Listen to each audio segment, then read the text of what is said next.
Sementara menunggu sahabat-sahabat kita untuk masuk, jadi tak apa, insyaAllah kita mulakan.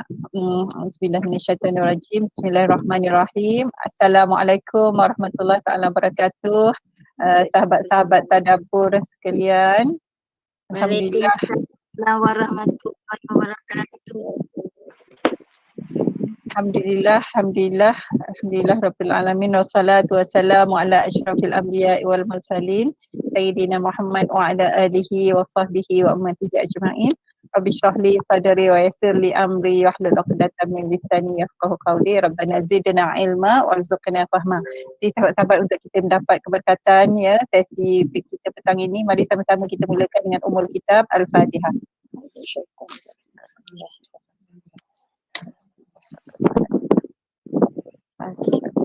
Iyyaka na'budu wa iyyaka nasta'in.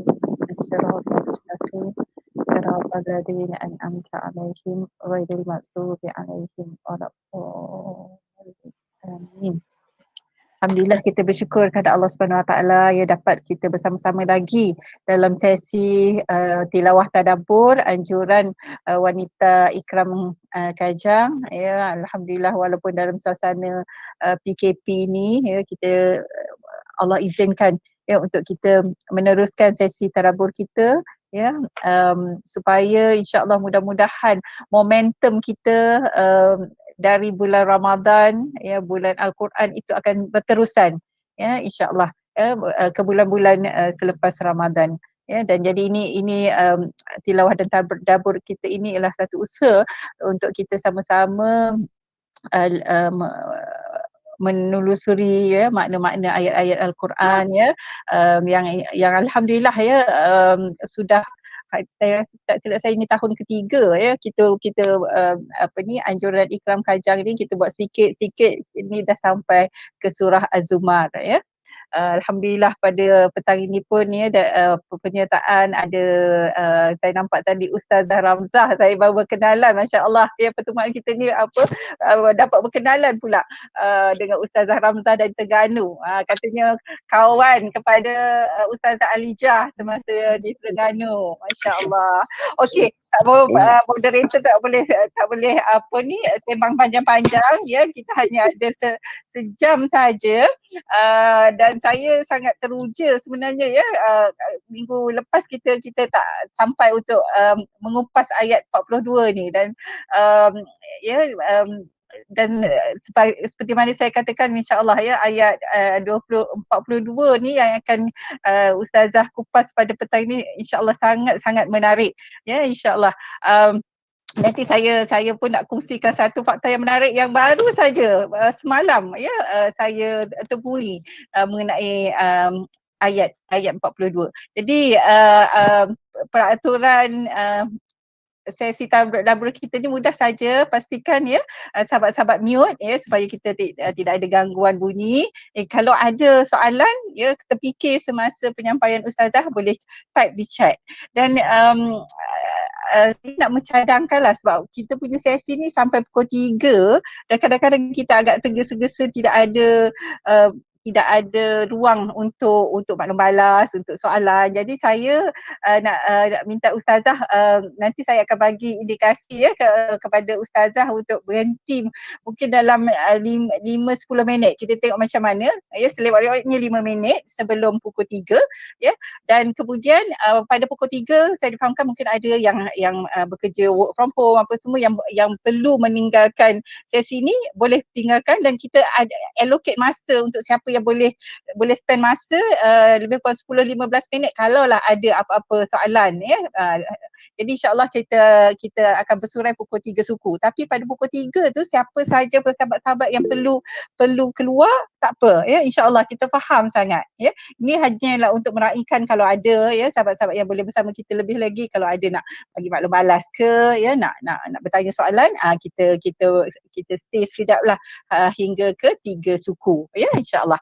Jadi tidak berlengah masa lagi, saya jemput saudari Hamidah Effendi untuk kita bacakan ayat 42 hingga 45. Silakan Hamidah. Silakan. Saya cuba, Ustazah. Ya, silakan. Bismillahirrahmanirrahim.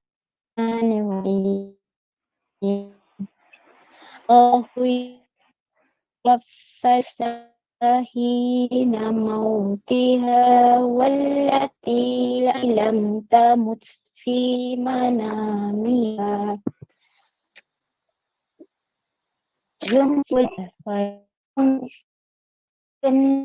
التي قضى عليها الموت ويرسل الأخرى إلى أجل مسمى إن في ذلك لآيات لقوم يتفكرون خذوا من دون الله شفعاء قل أولو كانوا لا يملكون شيئا ولا يعقلون قل لله الشفاعة جميعا له ملك السماوات والأرض ثم إليه ترجعون وإذا ذكر الله وحده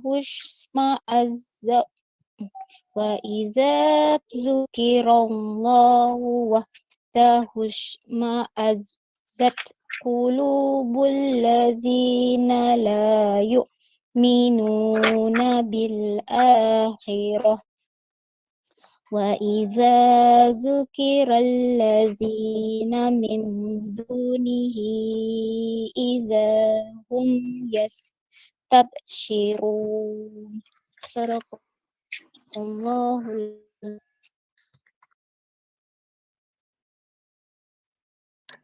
Okay, Sadaqallahul Azim. Okay, Terima kasih ya. dengar. Alhamdulillah, ya tadi dengar. Cuma awal tu ada terputus sedikit lah ya. Alhamdulillah, terima kasih kepada saudari Hamidah kita. Ya, Masya Allah. Alhamdulillah. Okey, jadi sebelum saya serahkan kepada Ustazah, jadi nak berkongsi keterujaan saya ya, ayat-ayat yang bakal dikupas oleh Ustazah Alijah nanti ya, ayat 42 itu ya. Semalam entah macam mana, bukan macam manalah, kadar Allah kan, appear dalam saya tengok YouTube, nak tengok benda lain ya, tiba-tiba terpapar kisah seorang profesor ni, Profesor Dr. Arthur J. Ellison ya. Dia ni seorang ilmuwan ya, seorang profesor yang latar belakangnya kejuruteraan elektrik, mechanical engineering, dan menariknya dia juga sangat minat dalam ilmu saya pun tak tahu nak sebut nanti, kajian mengenai tidur. Adalah dia punya term tu, tapi saya tak ingat dah apa term dia tu, parafisik ke apa dia lah. So dia memang minat ni, jadi dia buat kajian macam mana ya, otak tu, keadaan otak, aliran elektrik dalam otak semasa manusia tidur. Jadi apabila dia dijemput ke satu conference ya, medical conference, Medical Islamic Conference di Mesir pada tahun 1985 ya, ilmuwan-ilmuwan Islam di situ menunjukkan di ayat ini. Masya Allah ya. Pendek cerita, dia memeluk Islam, asbab ya mendapat hidayah ya apabila dia membaca ayat ini. Jadi dengan tidak berlengah masa lagi, saya nak serah kepada Ustazah Alijah ya, untuk ya kita sama-sama mendengar ya kupasan ayat 42 hingga ke 45 lah, insya-Allah. Silakan Ustazah Alijah. Bismillahirrahmanirrahim. Alhamdulillahi rabbil alamin wa bihi nasta'inu ala umuri dunya waddin. Wassalatu wassalamu ala asyrafil anbiya'i wal mursalin sayyidina Muhammadin wa ala alihi wa ashabihi ajma'in.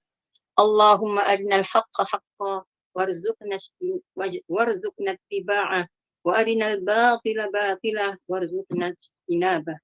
Assalamualaikum warahmatullahi wabarakatuh.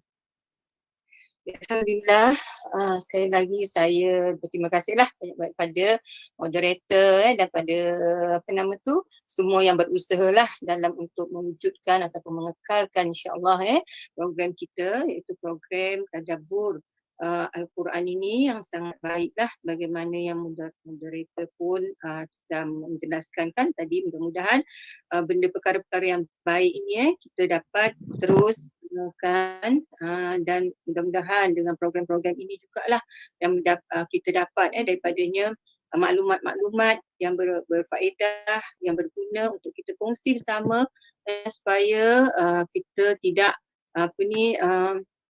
menjadilah supaya kita ni tidak menjadi orang yang merugi di akhirat nanti kan sebab tidak rugi sebenarnya kalau kita sentiasa untuk mencari kebaikan-kebaikan dan Allah tidak akan lupakan bagi mereka-mereka yang sungguh-sungguh untuk mencari kebaikan ni Allah akan buka saja jalan pintu kemudahannya dan orang-orang yang duduk bersama-sama untuk mencari ilmu untuk di rumah-rumah Allah terutamanya lah dalam untuk memperbaiki diri, untuk memperbaiki iman dan insya-Allah dia akan mendapat perkara-perkara ataupun mendapat beberapa sebagaimana disebut sebuah hadis lah kan mendapat beberapa perkara lah yang akan dia sendiri akan merasakan kan. Pertama sekali ketenangan kemudian dia akan bersama-sama dengan para malaikat bila kita duduk dalam perkara-perkara yang baik insya-Allah malaikat akan bersama-sama dan akan mendoakan kan dan akhirnya insya-Allah Allah akan memberi hidayah dan berkekalan hidayah itu bersama kita untuk kita berada di dalam jalannya insya-Allah supaya kita sentiasa berada dalam jalan yang benar insya-Allah. Jadi sebagaimana yang doa tadi saya baca Allahumma arina ya Allah tunjukkanlah kami kebenaran jalan kebenaran dan rezekikanlah kami untuk mengikuti kebenaran itu dan tunjukkanlah kami juga kebatilan jika kebatilan itu nampak kebatilan itu dan mintalah Allah tu jauhkan kita dari kebatilan tersebut kan. Jadi inilah tidak rugi bila kita menuntut ilmu sentiasa insya-Allah kita akan dapat di situ dapat membezakan tafarruq insya-Allah dapat membezakan di antara yang baik maupun yang buruk insya-Allah. Jadi insya-Allah saya akan teruskan berapa saya tengok moderator untuk tahu.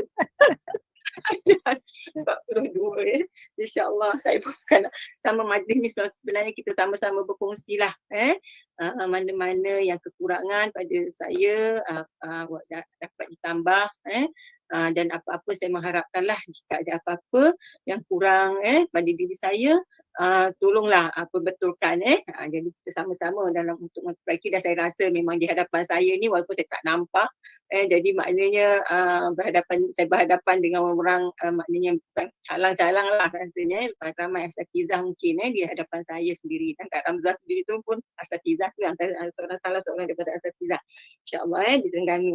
Jadi sama-sama kita mencuba memperbetulkan dalam untuk menuju kebaikan lah insya-Allah. Jadi ayat ke-42 insya-Allah ayatnya berbunyi A'udzubillahi minasyaitonirrajim. Allahu yatawaffal anfusa hina mautiha wallati lam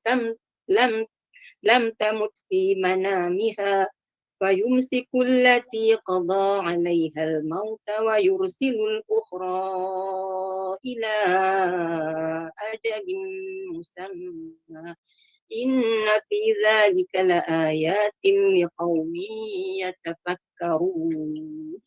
Jadi ayat ini menunjukkan satu ayat dia sebagai satu ayat untuk memberitahu tentang zat Allah ayat satu tentang sebelumnya kita telah sama-sama mendengarkan bagaimana sikap orang-orang musyrik kaum musyrikin degil tidak mau dengar maknanya bila faham tentang Allah tahu tu siapa yang menjadikan langit dan bumi tapi bila disebut suruh menyembah pada Allah mereka enggan kan disebabkan apa kebodohan disebabkan kedegilan itulah jadi Allah bawa cerita yang seterusnya ini untuk supaya hati mereka terbuka sebab untuk menunjukkan kan ayatnya yang berbunyi saya tak baca makna pula.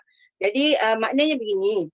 Allah mematikan satu jiwa ketika matinya dan jiwa orang yang tidak mati ketika tidurnya. Kemudian dia menahan jiwa orang yang ditetapkan kematiannya. Ini benar-benar mati. Dan melepaskan balik jiwa yang lain ini ke badannya, iaitu ketika dia tidur, sehingga sampai ajalnya yang ditentukan. Sesungguhnya yang demikian itu mengandungi tanda-tanda yang ini membuktikan kekuasaan Allah bagi kaum yang berfikir untuk memahaminya. Jadi ayat ini untuk membuktikan bahawa zat memberitahulah ayat ini untuk memberitahu bahawa zat Allah Subhanahu Wa Taala itu betapa berkuasanya Allah Subhanahu Wa Taala kan, untuk menjadikan sesuatu itu. Nak menunjukkan bahawa Allah tu maha mengatur seluruh alam ini. Menunjukkan bahawa bukan alam di dunia dan di dunia, di langit dan di bumi. Maknanya kejadian manusia itu sendiri kan, menunjukkan yang dekat. Ini Allah suruh berfikir manusia itu melihat supaya benda ini memang dekat dengan kita kan. Memang selalu kita manusia itu mesti dan makhluk-makhluk yang hidup lah akan mengalaminya. Kalau tak dapat tidak.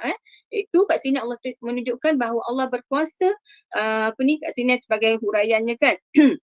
Sesuai dengan kehendaknya, dialah yang berhak mengatur seluruh alam ini sesuai dengan kehendaknya. Dan sesungguhnya dia dapat menahan seluruh jiwa dalam kematian besar, iaitu dengan mengutus para malaikat penjaga yang akan mencabut roh dari badan, atau dalam kematian kecil ketika dia sedang tidur. Sebagaimana firman Allah Ta'ala tadi tu saya baca, kemudian ada ayat-ayat lain kan. Jadi ini menunjukkan satu daripada ayat tersebut ini menunjukkan kat situ Allah yatawaffa anfus. Kan maknanya Allah lah yang akan mematikan diri-diri. Menunjuk anfus tu banyak maknanya diri-diri, bukan satu saja Allah boleh mematikan diri itu. Maknanya banyak kalau kita lihat daripada dulu-dulu lagi, daripada zaman Nabi Adam kan. Menunjukkan kuasanya, Allah maha berkuasanya. Kemudian wallati lam tamut fi manabiha.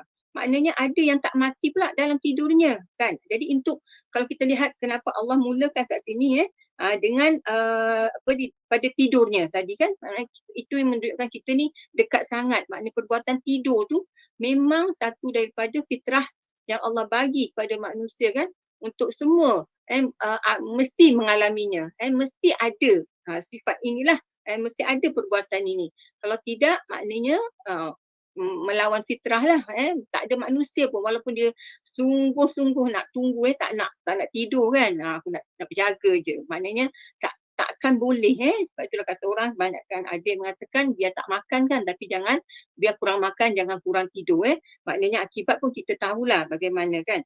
Jadi kat sini Allah menerangkan kan, Allah memegang jiwa orang yang ketika matinya dalam memegang jiwa orang yang belum mati di waktu tidurnya. Maknanya kat sini Allah menunjukkan Allah Subhanahu Wa Taala tu menunjukkan Allah itu kat sini menunjukkan kematian tu ada dua perkara yang ciri-ciri kematian tu ada dua. Satu, kalau sini ulama' dia mengatakanlah dua ciri. Pertama ciri kematian yang besar, dan satu lagi kematian kecil. Jadi kematian yang besar iaitu kita tahu kematian yang benar-benar yang berlaku kan. Jadi kematian kecil yang kematian semasa kita tidur, itu kematian kecil lah. Itu kalau orang takut mati jangan tidurlah, jangan tidur. Jadi maknanya itu kematian yang kecil. Ini sebab supaya Allah untuk memberi rasa kepada manusia itu bagaimana rasanya kan bila tidur. Jadi sebahagian ulama tu ada yang mereka tu berselisih lah, berselisih ikhtilaf lah dalam pendapat tentang mengatakan tentang roh ini, tentang roh. Sebab ada yang mengatakan adakah roh itu sama, dia tu satu maksud, nafas dengan roh tu sama. Kat sini Allah sebutkan anfus kan, nafas. Adakah dia sama, satu makna ke, ataupun dia tu berlain-lain maksudnya kan. Jadi ada ulama yang menghuraikan dia ada dua maksud. yang ada dua pengertian, dan satu lagi ada mengatakan, ulama mengatakan dia adalah satu maksud. Tapi kalau nak ikut sini, tentang roh itu memang kita tidak boleh mempersoalkan. Dalam surah Al-Isra' pun Allah telah menjelaskan kan, yas'alunaka 'anir ruh qulir ruh min amri rabbi. Mereka bertanya, orang-orang Bani Israel bertanya kepada Rasulullah tentang roh kan, kata Rasulullah, roh itu adalah urusan Allah. Jadi kat sini kita nak cuba kita perhatikan apakah yang dikatakan tentang tidur kecil, mati kecil dan mati besar, mati yang kematian besar ataupun al-kubra, surah lah kalau kecilnya kan. Jadi kat sini untuk memberi tahu tentang zat Allah yang Maha Berkuasa itu, Allah kata roh manusia itu, roh yang Allah jadikan ini adalah kepada manusia, semua orang ada kan. Tapi berbeza saja. Roh tu ada dua pada setiap manusia itu. Ada dua, jadi maknanya dua keadaan. Dua keadaan, maknanya bila dia tidur, maknanya roh itu memang semua roh tu Allah akan pegang. Allah akan pegang. Jadi bila kat sini ayat ini menunjukkan kematian dulu kan. Maknanya ayat menunjukkan kematian yang besar dulu. Jadi bagaimana bila manusia itu mati, maknanya roh itu Allah akan cabut secara keseluruhannya. Sebab itulah maknanya dia akan tertanggal roh itu daripada badannya. Maknanya dah tak bergerak lah. Kat situ maknanya jasad itu akan menjadi lupus, jasad itu akan menjadi reput, jasad itu akan menjadi musnah bila roh itu sudah tidak ada lagi kan. Jadi begitu keadaannya, itu yang bila disebutkan tentang kematian besar nanti kan. Maknanya semua ini akan mengalaminya. Semua manusia yang tidak akan mengalaminya. Dalam ayat lain kan, kullu nafsin za'iqatul maut. Setiap diri itu akan merasai kematian dan kita tidak boleh nak kata tunggu dulu ataupun nak kata nantilah ataupun kita kata ambillah nyawaku ya Allah sekarang ni. Jadi maknanya tak boleh, itu semua urusan Allah kan. Kita tahulah bagaimana kadang-kadang kita lihat orang tu dah sakit tenat tapi panjang umurnya, tapi orang tak sakit tiba-tiba meninggal. Jadi ini Allah gambarkan kan bagaimana keadaan kematian yang sebenar lah. Jadi kemudian satu lagi, bila Allah berkehendak pula tentang bagaimana manusia yang ditidurkan. Bila kita tidur, tak kira lah kita tidur siang dan malam kan. Jadi maknanya diri itu juga, nafas itu juga Allah akan pegang. Maknanya Allah akan pegang juga kan. Jadi sebab itulah kita lihat, tetapi jasad dia ada. Kan kita lihat jasad dia boleh bergerak, kadang-kadang dia pusing ke sana kemari macam Ashabul Kahfi yang dirakamkan oleh Allah SWT dalam surah Ashabul Kahfi kan, bagaimana Allah menceritakan bagaimana anjing itu dia boleh bolak-balik walaupun 300 tahun mereka tidur di dalam gua kan. Jadi keadaan begitu kan. Jadi manusia yang tidur tu macam tu. Cuma dia tak sadar. Sebab rohnya telah Allah pegang, itu yang kadang-kadang tapi roh tu hidup. Yang roh yang mengalami kematian yang besar juga hidup di sisi Allah SWT. Allah pegang tapi tak tahu. Semua jasad itu yang kematian menimpa. Tapi orang yang tidur, sebab itulah kadang-kadang kita lihat kan, kita bermimpi, kita boleh pergi tempat lain, kita terjatuh dalam gaung lah, mimpi macam-macam kan. Jadi maknanya roh itu yang berjalan. Kadang jumpa dengan keluarga-keluarga yang telah meninggal, itu semua dengan izin Allah SWT. Jadi begitulah. Tapi maknanya kalau kita dia tak, jasad dia tu tetap kat situ je kan, dia tak bergerak. Yang bergerak adalah roh dia tadi. Jadi inilah. Jadi yang kat sini juga antara dua ini nanti, maknanya yang mana satu ulama ada mengatakan bahawa yang akan diazab nanti ialah roh itulah, bukan jasad kan. Maknanya cuma nanti bila orang-orang, maknanya mereka yang dah menerima kematian yang sebenar, mereka ini pada hari kiamat nanti Allah akan kembalikan kepada asal. Tak kira lah kalau mereka mati semasa di dunia lagi, di baham harimau ke, mereka mati di dasar laut tak jumpa mayat ke kan. Tapi maknanya pada hari kiamat nanti mereka akan dikembalikan roh itu kepada jasad mereka masing-masing. Jadi begitulah untuk menunjukkan kebesaran Allah. Yang kat sini anfus tadi kalau kita lihat, anfus betapa banyaknya ya Allah nyawa kan Allah boleh menguruskannya dengan begitu senang sangat, dengan begitu senang sangat. Jadi di manakah kita kan, maknanya apakah persediaan kita pula, jadi maknanya gitulah. Maknanya kat sini Allah suruh berfikirlah orang-orang kaum musyrikin tadi, maknanya fikirlah kamu ni yang tidur tu macam mana keadaan kamu kan, apa ni kematian kamu menerima, menghadapi kematian-kematian yang kecil itu, tak takut ke tak bergerak. Kalau kadang-kadang bom jatuh pun kita tak sedar kan, kalau dah tidur dengan lena tu maknanya kadang-kadang ada yang orang masuk rumahnya pencuri apa tak sedar kadang kan. Jadi maknanya begitu sebab roh itu Allah pegang jadi sebab itulah diajarkan oleh Rasulullah SAW. Kita diajar sebenarnya sebelum tidur jangan nampak tilam bantal tu aja Allahu Akbar kan. Dah lupa segala-galanya jadi inilah nikmat kan, betapa memang nikmat tidur tu ya Allah satu yang boleh melapangkanlah, memang benar boleh apa kata orang tu menghilangkan stres kita bila kita dah tidur kan, kita lihatlah bila bangun pagi tu betapa fresh kita kan begitu ya Allah. Kat sini untuk menunjukkan bahawa Maha Pengasih, Maha Penyayang ya Allah SWT menjadikan dan bila kita tidur tu kan kita lihat Allah pelihara pula. Maknanya lubang-lubang yang terbuka ni tak termasuk pun binatang-binatang yang kecuali kadang-kadang semut lah kan, itu bertelinga. Tapi tidak benda-benda bahaya yang masuk dalam ruang-ruang rongga kita yang terbuka. Kan? Jadi maknanya begitu sekali kita Allah jaga. Sebab itu untuk menguatkan lagi ataupun untuk lebih kita selamat, Rasulullah SAW telah mengajar kita dalam sebuah hadis Sahih Bukhari kan.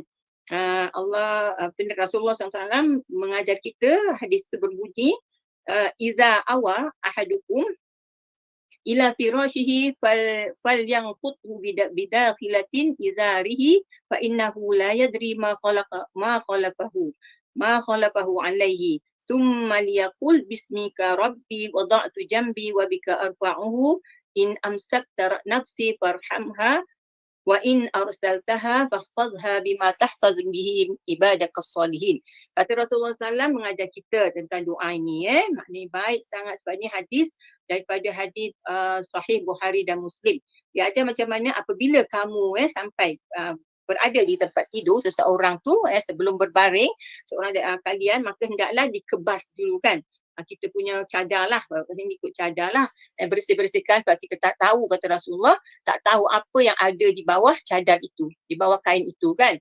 Mungkin binatang-binatang bahaya, benda-benda yang boleh menyakitkan, boleh merosakkan kita, boleh membinasakan kita, jadi disuruh kebas dulu. Kemudian tapi jangan lupa lepas tu kamu hendaklah membaca doa, iaitu dengan menyebut nama Allah, bismika, dengan nama Allah, wahai Tuhanku, aku meletakkan lambungku. Sebab itu kita disuruh juga bila tidur tu setelah kita membaca kul 3 kali, 3 kul kan, macam ayat kursi, dan kita sapukan di seluruh badan kita kan, anggota kita. Kemudian kita hendaklah berbaring di sebelah kanan lambung tu di sebelah kanan dan kemudian bacalah doa ini. Bismika rabbi wada'tu jambi wa bika arfa'uhu faghfir li dhanbi in amsakta nafsi faghfir laha wa in arsaltaha fahfazha bima tahfaz bihi ibadakas salihin. Sebab kita tak tahu, kita tidur tu hanya Allah saja yang memelihara kita kan. Tak ada siapa yang boleh menyelamatkan kita. Jadi maksudnya katalah dengan nama Allah, wahai Tuhanku, aku meletakkan lambungku dan kepadamu aku dan dengannya lah kita akan dibangkitkan nanti, arfa'uhu in amsakta. Dan jika kamu pegang maknanya diriku ini, maknanya ambil nyawaku, siapalah tahu kan, ada orang memang kita banyak dah berlaku tidak mustahil. Ada orang meninggal dalam tidurnya kan, bangun pagi-pagi dah tak ada. Ada kadang-kadang siang-siang hari tidur pun dikejutkan dah tak bangun terus kan.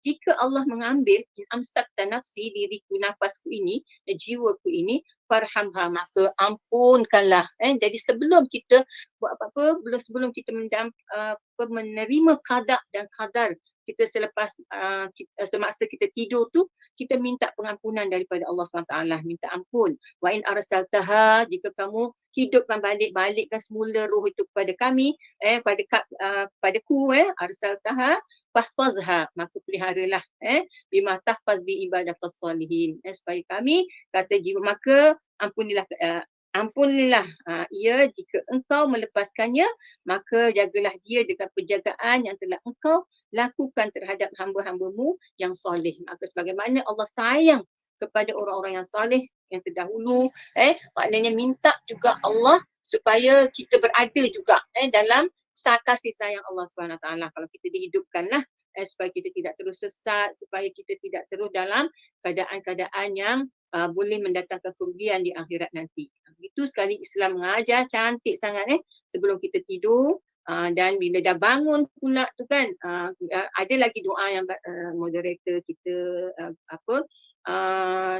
dah sebut minggu lepas saya bismillah ahya wa amut, ataupun ada hadis yang mengatakan disebut amut dulu, bismika amut wa ahya. Bolehlah dua-dua sebab sama je kan, maknanya daripada kita hidup, maka kita hidup Allah matikan kita dalam tidur, ataupun kita kata kita nak tidur dulu kan, maknanya kita akan menghadapi kematian ini dan mintalah dengan bismillah, dengan nama Allah kita, maknanya dengan bismillah kita dengar nama Allah, kita sebut nama Allah supaya kita mati. Kalau Allah nak ambil nyawa kita dalam kita tidur tu, dalam keadaan kita sudah sebut nama Allah Subhanahu Wa Taala kan, kita mengingat Tuhan kita, maknanya tak tidur dalam sia-sialah. Jadi itu yang perlu kita ingatkan dan boleh kita ajarkan, dan anak-anak pun pandai kan sekarang ni bismillah ahya wa amut tu dah jadi kat bibir mereka lah. Anak-anak sekarang mereka dapat daripada sekolah-sekolah dan tadika-tadika mereka, alhamdulillah.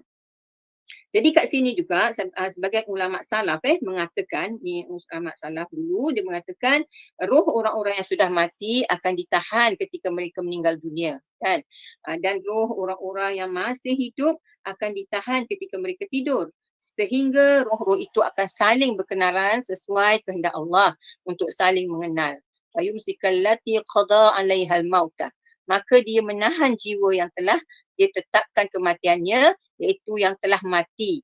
Wa yursilul ukhra ila ajalin musamma, dan dia melepaskan jiwa yang lain sampai waktu yang ditetapkan. Jadi Imam As-Suddi mengatakan iaitu sampai sisa waktu yang telah ditetapkan. Jadi Ibnu Abbas mengatakan lagi, Allah akan menahan jiwa orang-orang yang sudah mati dan dia akan melepaskan kembali jiwa orang-orang yang masih hidup, dan Allah tidak akan pernah keliru.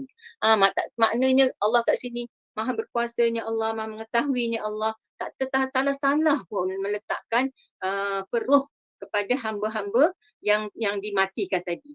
Jadi ini maknanya ke dalam tidur tu, makna ulama salah mengatakan orang sudah mati tu kan kita roh-roh tu akan boleh berkenalan. Wallahu alam macam mana kita pun tak tahu, tu urusan Allah. Yang penting kat sini bukan kematian itu, bukan kematian yang kita hendak fikir-fikirkan. Bila Allah kesiannya orang meninggal kan, dengan orang meninggal kesian sakit apa, biasa kita dengan soalan-soalan itulah, sakit apa muda lagi jadi maknanya kesian anak ramai kan, banyak tanggungan, dah meninggal.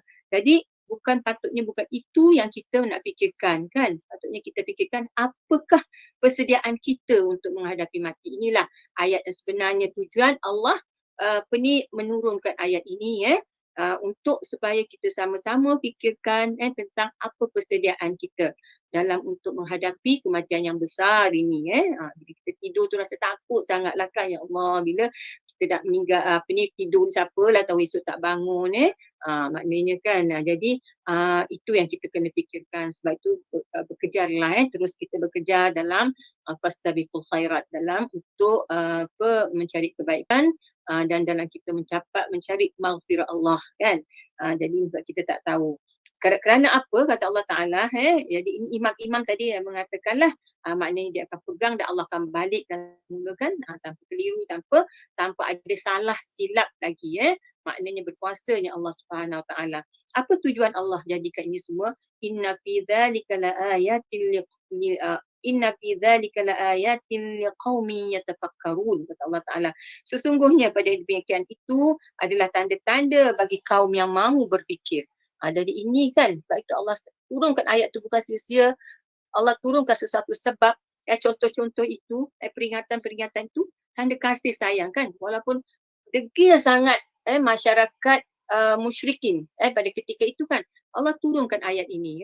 Allah turunkan supaya mereka fikirlah. Maknanya dengan ayat ni boleh, sebab diorang tu pandai bahasa Arab, orang Arab kan, tentu takkanlah boleh keliru dengan ayat ini.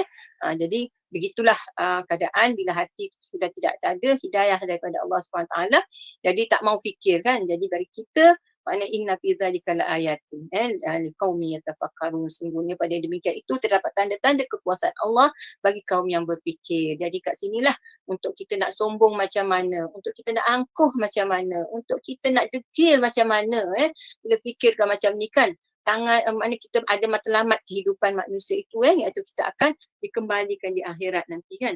Apa persediaan kita dengan amal-amal kita untuk kita bawa. Kata Allah Ta'ala dalam Al-Quran tu, fa'inna khairaz zadi taqwa. Adakah takwa itu sudah kita laksanakan? Bagaimana untuk kita melaksanakan takwa itu kan? Untuk kita bawa bertemu dengan Allah Subhanahu Wa Ta'ala bekalan-bekalan kita itu nanti.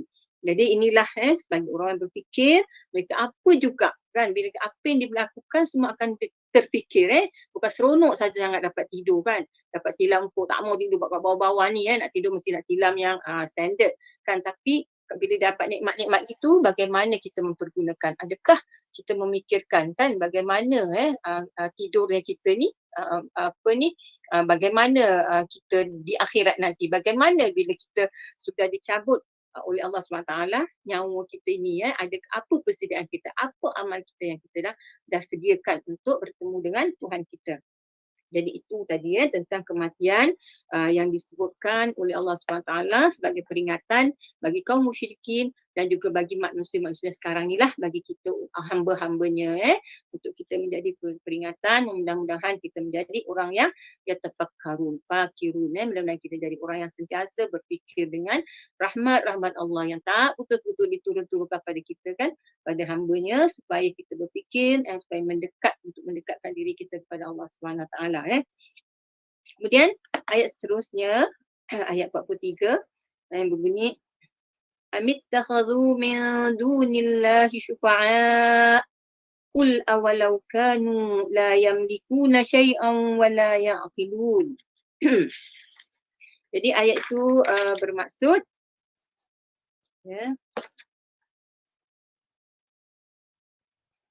ayat 43 tetapi mereka ini yang musyrik mengambil selain Allah menjadi pemberi syafaat. Bertanyalah kepada mereka, apakah yang lain daripada Allah memberi syafaat, padahal semuanya tidak memiliki sesuatu pun dan tidak pula mengerti.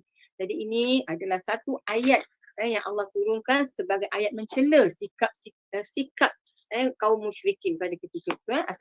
Ayat celaan lah daripada Allah Subhanahu Wa Taala kepada orang-orang musyrikin, yang mana bila ni ayat ini turun, sebab turunnya ayat ini pada ketika itu Rasulullah pergi ke Makkah, ke Kaabah untuk menunaikan ibadah di sana, dan kan ibadah di sana memang banyak patung-patung yang mereka telah letakkan di sana kan. Masa itu belum ada pembersihan yang betul sempurnalah pada ketika itu, sebab Nabi pun baru menjadi Nabi kan. Jadi belum kuat lagi pada ketika itu. Jadi Nabi tidak putus asa walaupun ramai dan cuba menjalankan dakwah ini dengan mengatakan, wahai kaumku kan, kenapa kamu lihatkan asnam yang kamu sembah ni, iaitu dia berbentuk jamadat kan, yang tidak berakal, tidak yang kamu buat sendiri mengikut nafsu kamu, mengikut akal kamu, mengikut kehendak kamu. Kamu dah buat, kemudian kamu sembah pula dia, lepas tu minta syafaat pula daripada dia. Patutnya benda-benda yang kamu buat ini adalah kan, bila kita buat patutnya kita lah menjadi Tuhan kan. Itulah patutnya kata nak ikutnya. Patutnya patung-patung itulah yang menyembahkan pada pembuatnya. Tapi ini kenapa kamu pula sebaliknya? Adakah kamu tidak berakal? Kenapa buat macam tu? Jadi mereka ni bila dengar ayat tu, bila disebutkan tentang itu, tentang celaan, ini celaan untuk kirallahu wahdahu, kemudian apa ni, wa idza dzukirallahu wahdahu, bila disebut saya ayat berapa tadi? Ayat ini ayat 43 ya. 43 kullillahi syafa'atu Allahu akbar. Ayat 43 Allah berfirman lagi, Allah mencelalah sikap orang-orang kafir ini kerana mereka telah menjadikan pemberi syafaat selain daripada Allah. Mereka kan nak jadi Rasulullah nampak tu tak senang lah. Ajaklah mereka kan kepada jalan Allah Subhanahu Wa Taala ini Jadi diterangkan kepada mereka sembah-sembahan ini tidak boleh mendatangkan tak sesuai kan untuk disembah. Dan lagi tu mereka menjadikan patung-patung itu sebagai pemberi syafaat mendewa-dewakan. Sebab itulah ada penyembelihan kan, diorang ada disebut sembelih kambing tu macam dia serah ada yang sampai sembelih orang pun ada kan untuk dipersembahkan kepada dewa-dewa lah yang disebut sebagai dewa untuk mendapat syafaat supaya mereka itu dijauhkan daripada balak dan sebagainya kan. Jadi begitu bodoh sekali keadaan mereka ni Jadi kata Rasulullah SAW lagi ayat 44 kemudian ayat seterusnya ayat 43 ni sesembahan-sesembahan itu tidak memiliki sesuatu kata Rasulullah kan. Bahkan dia tidak memiliki akal untuk berfikir, untuk memiliki indera pendengaran untuk mendengar, juga tidak memiliki indera penglihatan untuk melihat. Bahkan ia adalah benda-benda yang mati yang jauh lebih buruk kondisinya. Maknanya lebih buruk keadaan dia tu daripada binatang. Kan kalau kita lihat binatang tu ada perasaan ada dia punya cita rasa kadang-kadang kan makan tu memilih sayang pada anak jadi sakit, dia sakit, menjerit. Tapi patung-patung ini tak boleh tak datang apa-apa pun, tak mendatangkan manfaat ataupun mudarat pun. Gitu saja, dia letak kat situlah. Kecuali jika dialihkan oleh manusia itu sendiri, pembuatnya itu sendiri kan. Jadi kenapa tak boleh fikir ni kenapa kamu sembah dan minta syafaat pula selain daripada Allah. Ini satu celaan kepada supaya kembali kebodohan mereka itu menunjukkan rasa lagi daripada Allah SWT supaya mereka ini berfikirlah kembalilah ikut jalan Allah kan, supaya mereka itu ikut jalan Allah. Kalau dah maknanya Allah akan memberi syafaatnya kan, Allah akan memberi di akhirat nanti dengan kebaikan-kebaikan yang kekal abadi di sana kan. Jadi kemudian ayat 44 pula mereka mengatakan ayat 44 Qul lillahi syafa'atu jami'a lahu mulkus samawati wal ard summa ilaihi turja'un. Ini kemudian ayat Allah mencela lagi kan, memberi peringatan kepada orang-orang kaum musyrikin ini supaya mereka berfikir lagi supaya lihatlah kan siapa yang menjadikan kamu ini kan, siapa yang boleh memberi syafaat yang sebenarnya.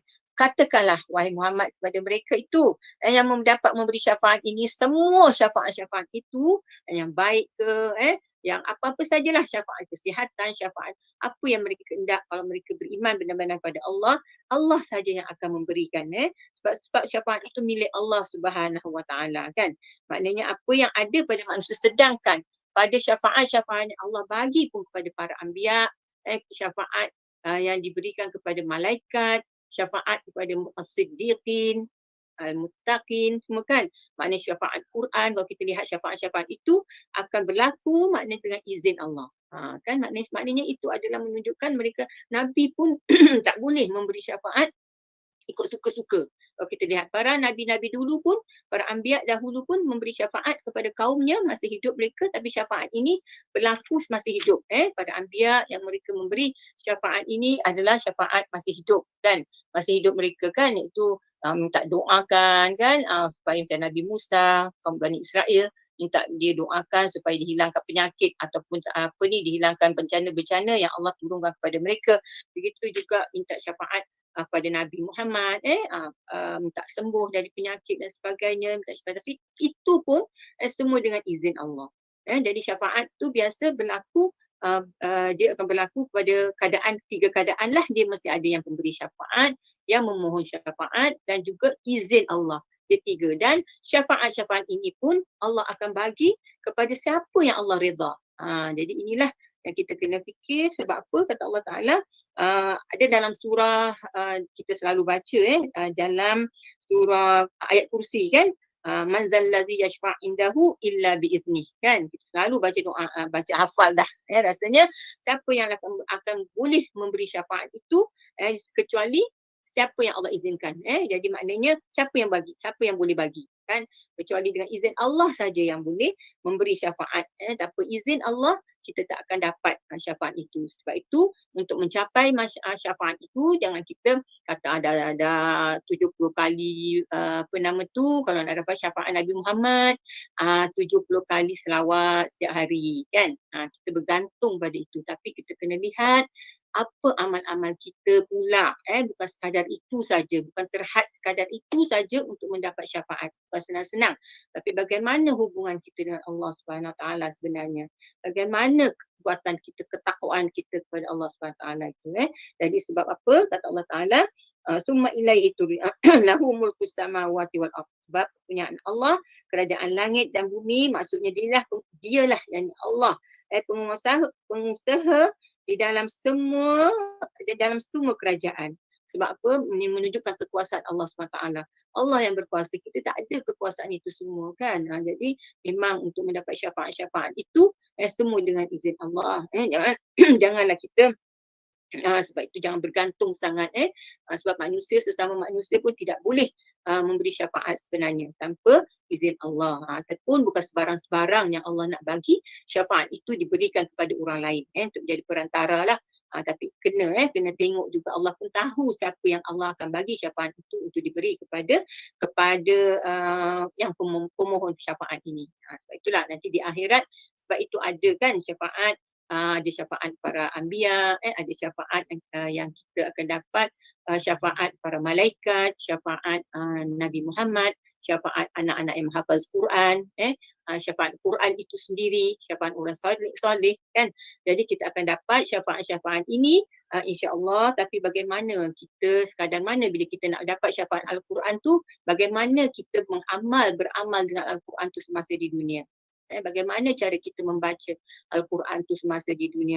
Itu semua kita kena fikirlah. Tapi syafaat yang paling agung nanti ialah syafaat Rasulullah SAW di akhirat. Di akhirat nanti, iaitu masa bila? Masa di padang mahsyar yang masing-masing tu dah tak gelisah, resah gelisah dan sedih kan, masing-masing akan bertemu, dah tak tahan dengan kepanasan, dengan azab. Pada ketika itu lama sangat nak menunggukan waktu hisab tu, masing-masing bertemu daripada Nabi Adam hingga padalah Nabi Muhammad. Jadi yang Nabi-Nabi lain semua kata walaupun di dunia dia dapat memberi syafaat pada kaumnya pada ketika itu kan dengan izin Allah, tapi yang part ni hanya Allah akan memberi kepada Nabi Muhammad. Sebab kan maknanya itu kita tak tahulah, itu urusan Allah. Urusan Allah yang Maha Pengasih dan Maha Penyayang kepada hamba-Nya kan.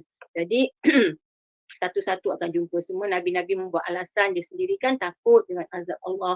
Aku banyak buat dosa, Nabi Adam macam tu. Aku pun ada dosa.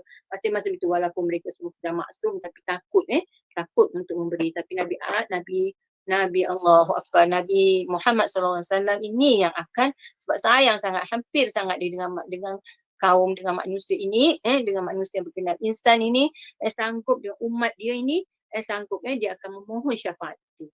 Jadi inilah, jadi sebab itulah kita mengingati Rasulullah SAW, jangan bermusim lah. Itulah yang maknanya, yang kerana ada sebab-sebab suatu je baru kita, yang ada yang sampai mengatakan kan, jangan sampai kita di peringkat itulah. Tingkat dunia ini ada yang mengatakan saya dah dapat syafaat Nabi Muhammad SAW kan, mimpi dan sebagainya. Wallahu a'lam. Sebab itu adalah urusan Allah SWT sebenarnya dalam urusan syafaat ni. Tapi sebab Rasulullah pun sudah meninggal kan, dah tak ada lagi syafaat itu, kita tunggulah di akhirat nanti. Dan untuk mendapat syafaat itu, kita berbalik kepada sempurnakanlah amal-amal kita untuk bersama-samalah kita, saya cakap pun untuk diri sendiri ni lah. Sebab apa? Summa ilaihi turja'un, kemudian kepadanya lah kamu dikembalikan. Ini matlamat kehidupan manusia itu sendiri. Sebab manusia ada matlamat yang beriman, sebab itu dia ada matlamat dia. Ini Allah dah terangkan kan, summa ilaihi turja'un. Tak dapat tidak, semua akan kembali kepada Allah di akhirat nanti. Akan kembali bertemu dengan Tuhannya. Jadi apa yang kita nak, mana kita berbanding dengan agama-agama lain yang tidak beriman kan, sebab ada yang mengatakan mereka mati terus macam jadi binatang. Maknanya mereka ada syafaat selagi dosa-dosa mereka terhapus dengan pegang kepala saja kan.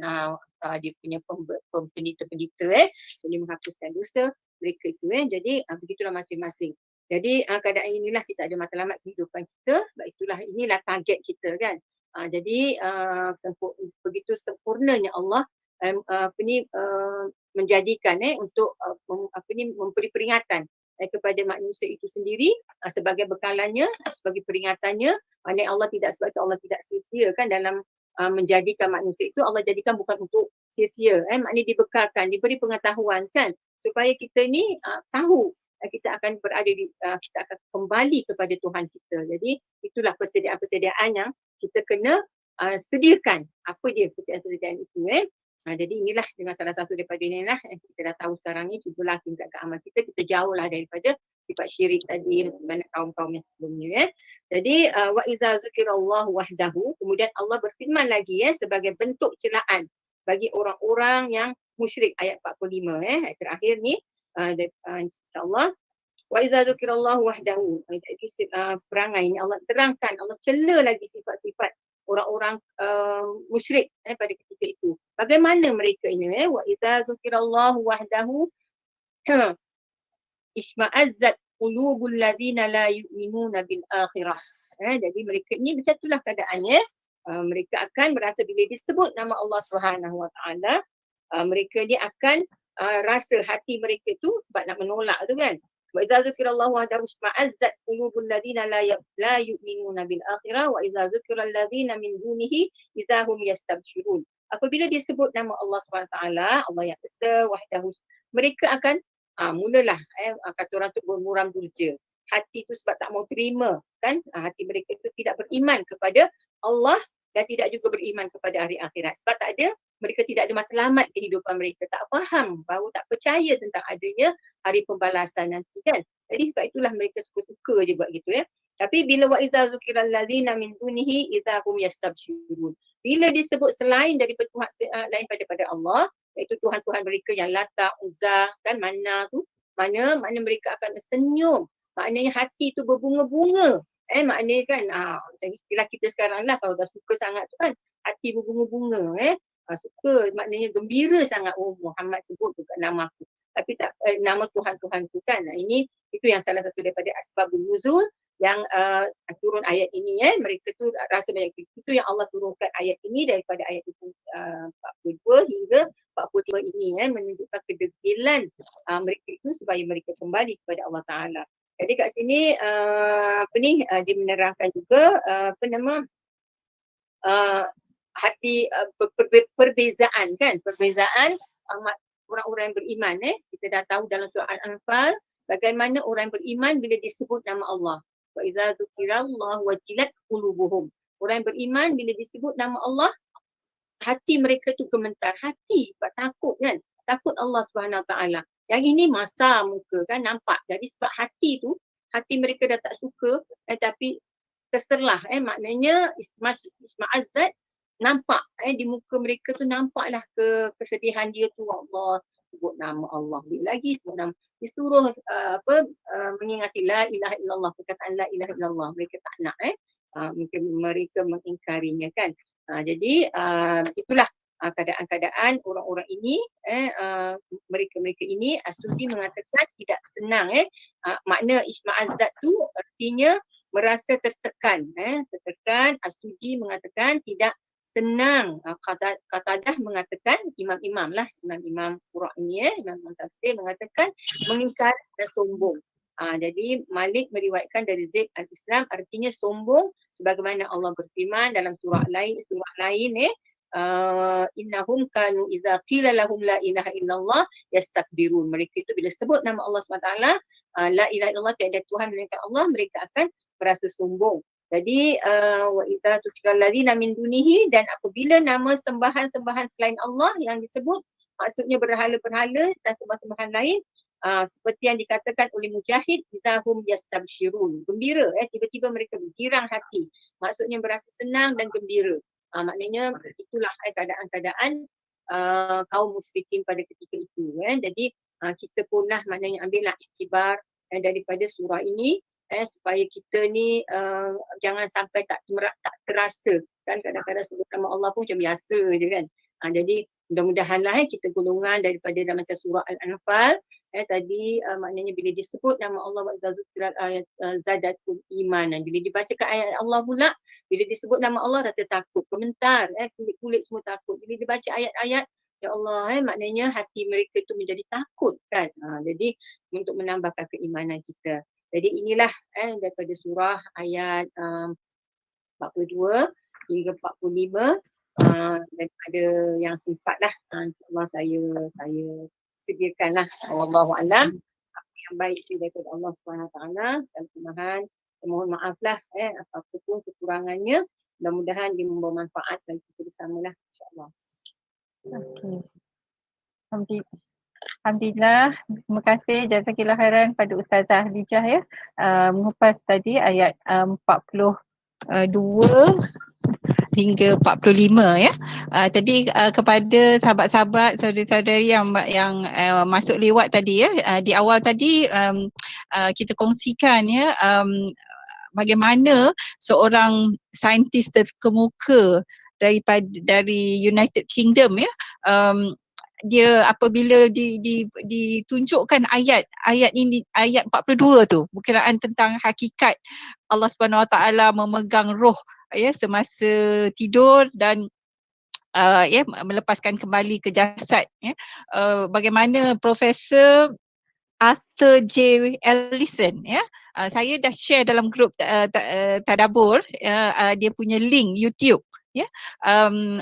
Berkenaan dengan interview dia dan menarik lah ya, sebab dia ada ilustrasi kajian dia dan bagaimana ya dia mengkaji dan akhirnya dia apabila ditunjukkan ayat ini menjawab ya apa yang dicari selama ini ya. Masya-Allah. Maknanya kan kalau dalam ayat 42 tadi Ustazah pada sebutkan bagaimana kesan apabila orang yang berfikir itu ya memikirkan tanda-tanda kuasaan Allah Subhanahu Wa Taala yang dinyatakan banyak dalam Al-Quran ya. Profesor ni dengan hanya satu ayat saja, masya-Allah ya, menjadi asbab hidayah ya beliau memeluk Islam ya. Jadi ya akhwat boleh tengok interview dia ya, masya-Allah. Interview tu pada tahun 1985 lagi. Ya dia menyatakan bahawa ya di akhir conference itu apabila tu dia mengumumkan ya kembali kepada Islam dan profesor ni meninggal pada tahun 2000 ya, dah pada usia 80 tahun. Maknanya dia mendapat hidayah tu 1985 masa usianya 65 tahun. Ya, masya-Allah kan. Subhanallah. Jadi boleh ni lah ya, boleh tengok nanti dah di-share dalam grup tadabbur kita. Okey, dah 2:57 ya. Jadi ada sahabat-sahabat kita yang perlu keluar pada pukul 3. Cumanya kalau yang boleh stay tu, saya nak tanya Ustazah sedikit. Ya, sebab kalau kita tadabbur tu kalau boleh kita kaitkan juga dengan senario semasa kan. Jadi saya ingin nak menarikkan perhatian sahabat-sahabat semua kepada ayat yang tadi tu, ayat 43 kan. Ataukah mereka mengambil penolong selain Allah? Kalau dalam terjemahan yang dipaparkan tu dia sebut syafaat. Okay? Cuma bila dalam terjemahan Quran saya yang lagi satu ni dia sebut diterjemahkan sebagai pertolongan. Jadi Ustazah boleh tak kalau macam maknanya kita tengok ayat 43 tadi kan, kat 44 ya, 44 ni Jannah ya, katakanlah syafaat. Kalau kat sini dia kata ayat 44 pertolongan. Pertolongan itu semuanya hak kepunyaan Allah. Jadi kalau Ustazah ya, maknanya kalau kita nak kaitkan lah dalam keadaan kita sekarang ni ya, dengan COVID-nya, dengan vaksinnya, maknanya kata macam mana kita nak kaitkan tu? Maknanya vaksin itu ya merupakan pertolongan Allah Subhanahu Wa Taala ya, mungkin sebagai satu penawar kepada COVID ini. Nanti saya jawab dulu tadi Zarina tanya. Tetapi ianya Zarina tanya. Silakan Ustazah. Surah Al-Isra. Roh tu kan. Ayat dia 85 ya. Rina, 85. Ayat 85 surah yang Allah yas'alunaka 'anir ruh qulir ruhu min amrillah. Qulir ruhu min amrillah. Min wah. Yas'alunaka 'anir ruhi qulir ruhu min amrillah. Min amrillah. Jadi ayat 85 ya surah Al-Isra. Jadi yang apa soalan tadi? Soalan tadi pertolongan tu Ustazah, sebab macam kadang-kadang kita, maknanya tadi Ustazah sebut macam syafaat ya. Kadang-kadang kita memikirkan nanti syafaat Rasulullah, tapi sebenar kalau tengok apa ni terjemahan ni, dia macam segala macam pertolongan itu adalah daripada Allah Subhanahu Wa Taala kan. Jadi kalau boleh kupas sikitlah ya, maknanya apa ni pertolongan-pertolongan tu pelbagai macam lah kan. Ya, silakan. Sebenarnya kalau ikut ada apa yang saya pun terbaca lah juga kan. Maknanya syafaat tu dia bermaksud apa ni perantara. Perantara. Jadi perantara yang kata dalam istilah ni lah. Dalam istilahnya jadi boleh juga boleh masuk pertolongan kan. Kat sini tengok konteks ayat lah dalam Al-Quran tu tengok konteks ni. Jadi kat sini memang syafaat tu mereka minta bantuan kan, minta pertolongan daripada Allah SWT. Jadi kita ni sebenarnya syafaat tu dalam bahasa Arab. Jadi kita ni dah biasa orang Melayu kan pakai syafaat. Kalau dapat syafaat dia kan, kita tolong dia, syafaat, kita buat baik dengan dia, kita akan dapat syafaat. Tapi syafaat yang itu bukanlah berbentuk syafaat yang sebenarnya real itulah yang maknanya kan perantara yang mereka daripada sudut akidah sebenarnya tu. Maknanya syafaat daripada Allah SWT. Jadi maknanya yang ini adalah satu yang macam vaksin kita sekarang ni pun kan, itulah pandangan saya dah. Dia adalah merupakan sebagai satu saja usaha kan manusia itu sendiri diberi ilham oleh Allah SWT kan, mungkin dapat apa ni memberi sesuatu yang boleh untuk kebaikan bersama. Sebab itulah kalau jangan sampai kita manusia ini terikat pula bila dapat benda-benda kita makan ubat itulah yang membaikkan aku. Ubat itulah yang menyembuhkan aku kan. Doktor itulah bagus sangat. Sampai itu kita terlupa siapa yang memberi syafaat. Kita terlupa kat situ kan, kita meletakkan itu yang lebih. Jadi itu yang dilarang sebenarnya lah. Kita nak jaga tu dari segi akidah tu kan. Kepercayaan ni sebutan ataupun kepercayaan yang macam tu. Saya yakin kan ada apa ni kita takut sangatlah kita mungkin tak sembah kepada kan, tidak mensyirikkan tidak minta syafaat kepada patung-patung tu. Tapi kadang-kadang benda-benda ini kita terlepas pandang. Jadi macam-macam kan nama vaksin tu, ambil yang ini kan, ini gini.